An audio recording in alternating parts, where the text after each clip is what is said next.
Bonjour à tous, merci de participer à cette présentation sur les outils de capture proposés par Leica Geosystem. Je me présente rapidement, Romain Somero, je m'occupe et j'encadre les activités 3D pour Leica, donc le matériel à la fois de scan, tout ce qui est équipement laser, le RTC BLK 360, ainsi que les outils logiciels qui permettent de traiter le nuage de points.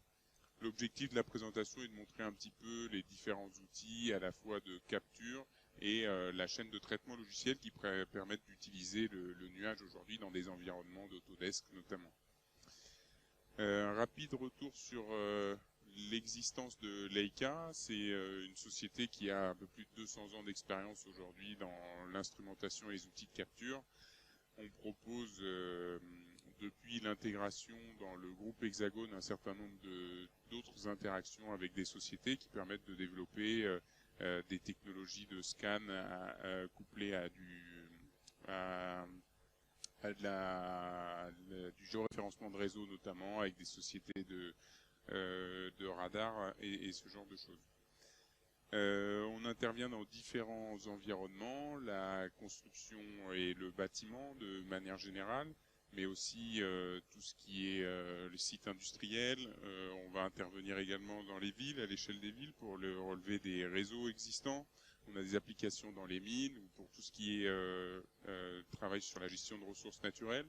On a une application un petit peu particulière en criminologie, également, et le relevé de scènes de crime et d'accidents. Et donc ce qui va nous intéresser pour la présentation aujourd'hui, c'est tous les outils de capture de la réalité. Donc la partie scanning statique et dynamique. On propose également des solutions de drones. C'est lié à un partenariat avec la société DJI qui nous ont permis de recréer le drone Abbot aujourd'hui, sur lequel on embarque des caméras et on ressort du nuage de points à partir de cette photogrammétrie. On a aussi en bas à droite les systèmes de détection de réseau qui sont liés à l'intégration dans le groupe Hexagone par la société IDS qui est représentée également sur le stand Hexagone. Et puis la solution de capture dynamique ici avec un système Pegasus qu'on installe sur un véhicule et qui permet de relever à l'échelle d'une ville entière les bâtiments. On a une rapide vidéo ici qui met un petit peu en avant lors d'un projet qui a été réalisé à Bordeaux pour le congrès des géomètres experts. Leica Geosystem s'est très vite imposé comme le leader incontournable sur ce marché grandissant en proposant des solutions toujours plus on a ici à la fois une combinaison entre différents capteurs qui vont permettre de générer du nuage de points, tout ça intégré dans un seul et même environnement ensuite et exploité dans l'optique de recréer une maquette. Le Pegasus 2 Ultimate propose une résolution inégalée en matière de mobile mapping et constitue la solution la plus complète pour la cartographie de différentes sortes. Elles sont de plus en plus rapides, précises, et donc chaque système va avoir une application un petit peu différente et sera utilisé dans le cadre d'un projet.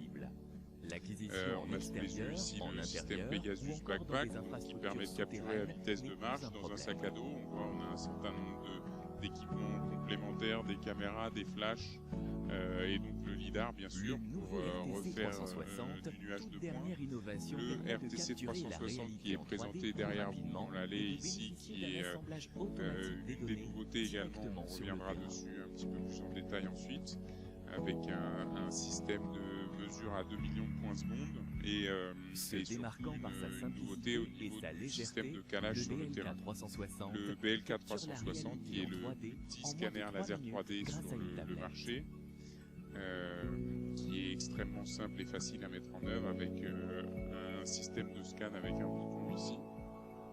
Et puis historiquement également toute la partie scan station qui sont plus des scanners dédiés à l'ingénierie en fait et au génie civil sur de la longue portée. On va pouvoir mesurer jusqu'à un peu plus d'1 kilomètre ici avec ces scanners Et donc, C'est dans nos c'est bureaux plus que des nos outils experts qui vont sont ensuite utilisés assembler et par traiter les des nuages de géomètres points notamment. grâce à une suite complète Et de ensuite, on logiciels. propose toute une série Cyclone de Register logiciels également 360 permet de pour la livrer plus fusion de ces rapidement, différents de capteurs. Donc, on a visualiser différentes plus de sources détails de et capture de sur le collaborer terrain, plus efficacement grâce à de des nouvelles chaînes scanners de travail statiques, simplifiées dynamiques, et on assistées. peut avoir des capteurs Afin par drone, d'optimiser on a la vu, gestion etc. du nuage de points et le L'objectif, partage ça de va être ces de données pouvoir entre fusionner l'ensemble utilisateurs, de ces données JetStream dans un même permet de visualiser environnement, les dans un données même en temps nuage de réel points, de pouvoir grâce à un contrôler la chargement qualité de la instantané du donnée nuage de et points. ensuite de pouvoir Le exploiter logiciel cette Ovio, donnée de plateforme de manière transversale visualisation dans et de différents partage outils, que ce soit à collaboratif, travers un viewer propose des ici, web, fonctionnalités donc on est sur avancées une de tablette prise de mesure et d'annotation. ici et on a un Grâce aux environnement applicatifs qui est mis à CloudWorks, disposition dans il cette est tablette, possible de ou réaliser alors des que ce plans soit dans 2D des et outils maquettes 3D avec le comme nuage de AutoCAD points ou Revit. directement dans des logiciels On voit ici métiers le travail tels que d'Olivier AutoCAD d'ailleurs ou de Revit reconstruction de d'Autodesk. maquettes La nouvelle gamme de solutions dans le cadre de 3D, ce projet. Leica Geosystems, Donc permet tous ces d'obtenir un outils aujourd'hui référentiel peuvent unique, être gage d'une combinés les meilleure uns avec les productivité, autres tant pour les experts mener à bien confirmés que l'ensemble pour des les nouveaux projets. utilisateurs. Alors si on regarde un peu plus en détail, aujourd'hui on a un portefeuille de solutions qui est assez large en termes de scanners statiques. Donc les scanners statiques, c'est les outils qu'on installe sur trépied. Donc on a toute la gamme ScanStation, donc qui vont porter jusqu'à plus d'un kilomètre. Donc aujourd'hui pour des chantiers un peu spécifiques où on a de grandes contraintes en termes de résolution, de portée, précision, ces outils seront plus adaptés. Et ensuite les RTC, donc RTC 360 et RTC LT, qui sont les deux derniers scanners de la gamme, et le BLK 360 qui a complété ça il y a quelques années maintenant là. Donc le BLK 360 qu'on a ici sous les yeux, qui se couple avec la solution Recap d'Autodesk, permet de capturer sur le terrain des positions 360 en scan et en image. Pour ceux qui ne sont pas familiers au nuage de points, le nuage de points est une technologie, enfin c'est un rendu qu'on obtient avec une technologie laser, donc qui capture des millions de points dans l'environnement. Donc ici avec le RTC, avec le BLK 360, on peut capturer du nuage de points avec le laser, plus de l'image avec des caméras HDR, et tout ça dans un temps extrêmement court et avec un niveau de précision qui permet ensuite de reconstruire de la maquette numérique, reconstruire tout simplement, comme on le voit ici, prendre des cotes et faire une visite de l'environnement.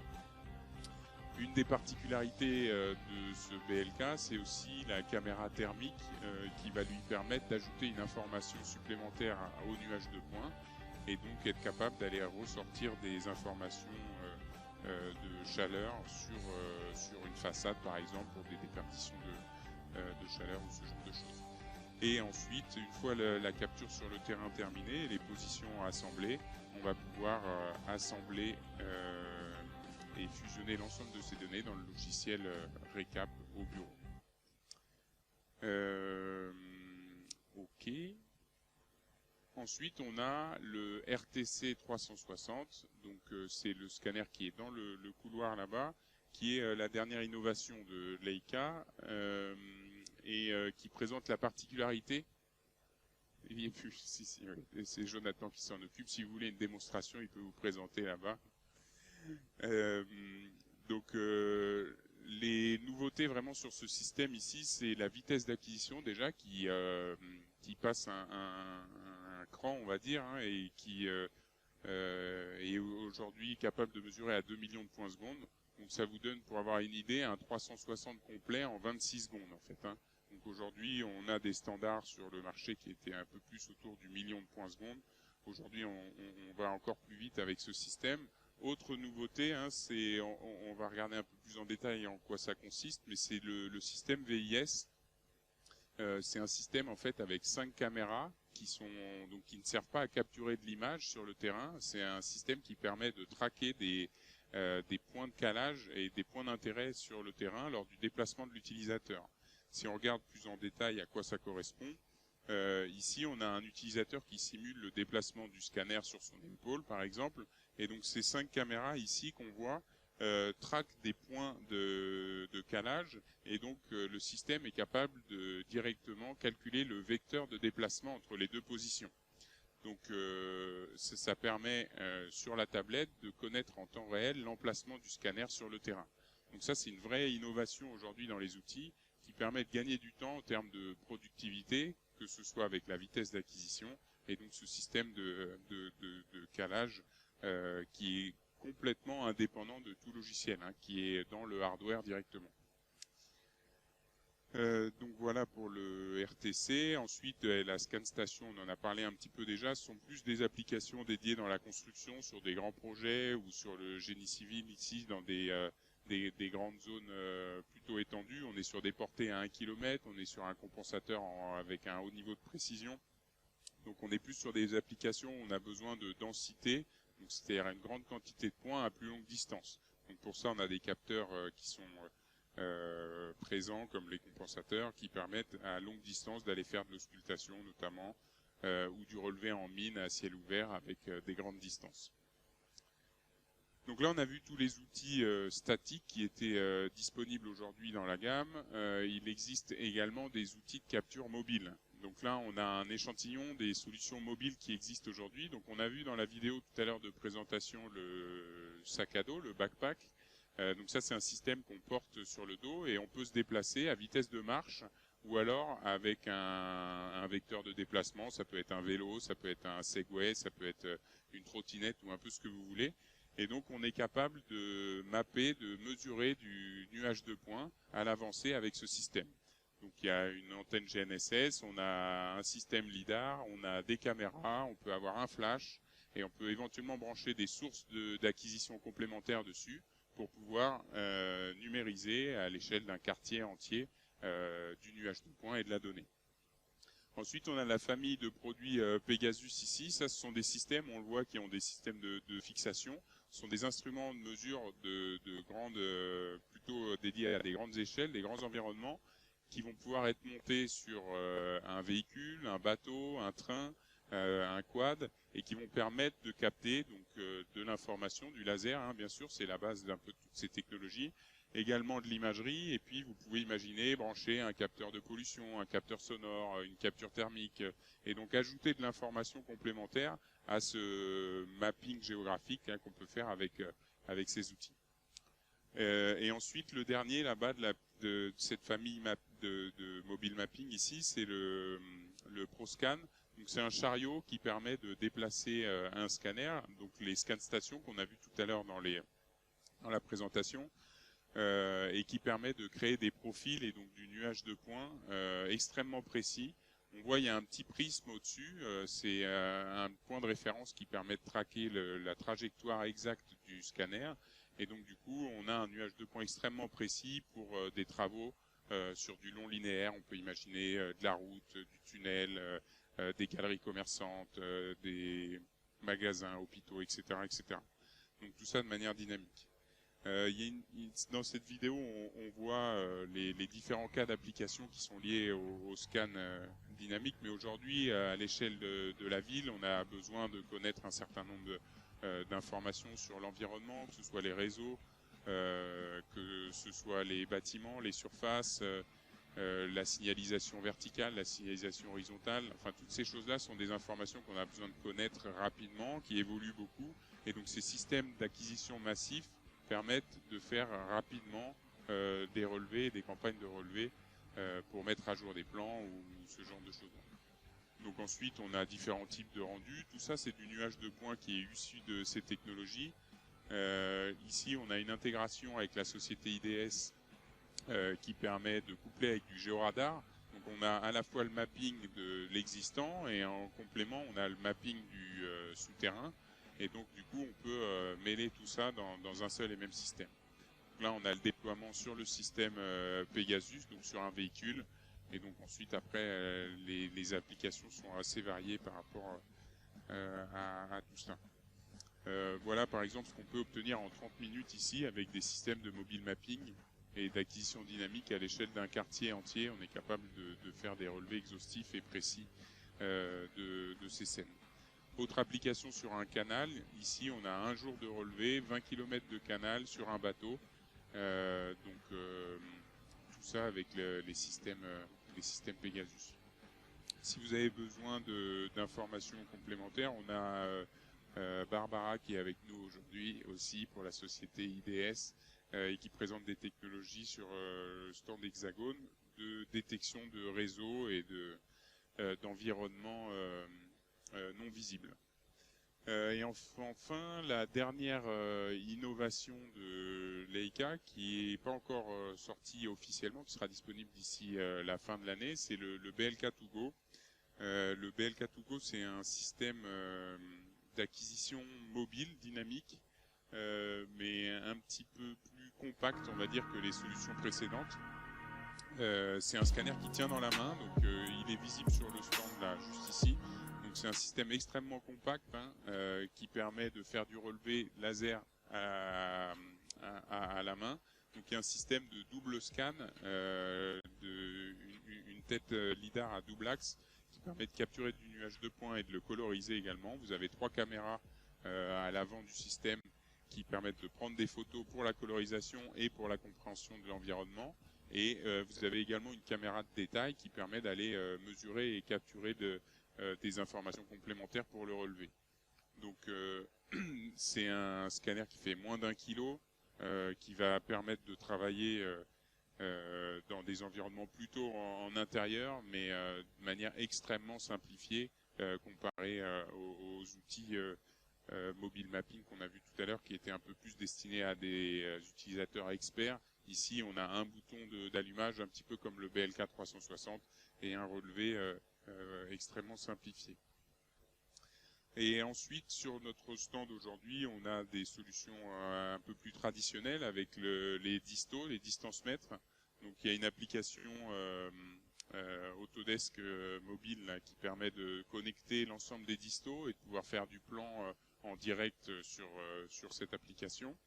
Et puis vous avez également le disto transfert qui permet d'envoyer en fait en direct les informations 3D. Donc ici on a un système d'encodeur qui est présent, qui permet d'encoder un angle horizontal et vertical et donc d'envoyer des coordonnées X, Y, Z en 3D en plus d'une photo et d'envoyer ça en direct dans AutoCAD et donc de pouvoir redessiner ensuite le plan en 3D directement dans l'environnement. Voilà un peu un aperçu là ici des technologies de capture qui sont statiques ou dynamiques, qui vont avoir du coup des vitesses d'acquisition un peu différentes, mais ce qui est important c'est surtout de bien définir qu'est-ce qu'on veut ressortir de cette donnée, puisque les nuages de points vont être plus ou moins bruités, ils seront plus ou moins précis, et donc on ne pourra pas ressortir les mêmes rendus avec tous ces équipements. Et si on regarde ensuite la chaîne de traitement, donc on a vu la partie scan avec les acquisitions, la partie assemblage de ces différentes sources de données, la partie fusion en fait. Donc ça va se faire dans un outil qui va s'appeler Cyclone Register. L'objectif ici c'est le nuage de points issu du drone, le nuage de points issu de la station du RTC, le nuage de points issu du backpack, tout ça fusionné, contrôlé, géoréférencé, nettoyer éventuellement ces nuages de points et les mettre à la disposition ensuite d'outils pour la modélisation, la reconstruction d'objets, être capable d'identifier une poutre, un IPN ou un tuyau dans le nuage de points à partir d'environnements de dessin.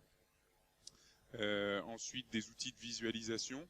Vous avez la possibilité de visualiser les données à travers un viewer, que ce soit un viewer web ou un viewer du nuage de points complet. Et puis différentes solutions pour le partage de l'information.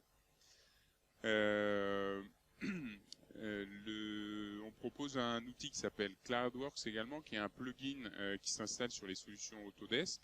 Donc on a ici la solution pour Revit notamment, qui va permettre à partir du nuage de points, donc on vient charger un nuage de points directement dans Autodesk, et dans Revit, pardon, et on est capable de reconnaître automatiquement des murs et de positionner des murs par rapport au nuage de points. Donc là ici on identifie des points sur la coupe, le type de mur qu'on souhaite reconstruire, et donc ici le logiciel vient redéfinir le contour et recréer et positionner un mur directement par rapport au nuage de points. Donc c'est des outils d'automatisation qui permettent de faciliter un peu la reconstruction de la maquette aujourd'hui et d'automatiser un certain nombre de tâches.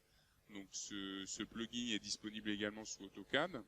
on a le même type d'automatisation sur AutoCAD, où là on est un peu plus sur du relevé de plan 2D en fait. Et donc à partir du nuage de points, on vient trancher le nuage ici. Et à partir de cette coupe, on a l'extraction de polyline ici qui, à partir de plusieurs clics, permet d'automatiser ici le positionnement du contour du bâtiment pour la recréation du contour. Donc voilà pour cette partie-là. Et puis le plugin est également disponible sous Navisworks. Et puis enfin, un dernier outil qui est disponible aujourd'hui dans la gamme logicielle, c'est l'outil Cyclone 3DR. Alors je ne sais pas si certains connaissaient 3D Reshaper de la société Technodigit. Pareil, ça a été intégré au sein d'Hexagone. Et donc c'est un outil d'inspection du nuage de points. Donc ici on y charge un format IFC par exemple, et on va être capable de faire de l'inspection et de la comparaison par rapport à un nuage de points existant. Donc la maquette a été réalisée sous Revit, elle est exportée au format IFC, on a un nuage de points, donc une capture qui est faite avec un des outils qu'on a identifié tout à l'heure, et à partir de là, dans cet outil, on va être capable d'identifier une boîte de limite pour sectionner le nuage de points. Donc on va pouvoir dissocier l'utilisation du nuage de points de la maquette. Et à partir d'ici, ensuite, on va pouvoir faire un certain nombre de tâches, notamment de l'inspection, où on va aller vérifier la déformation de la façade par rapport à la maquette.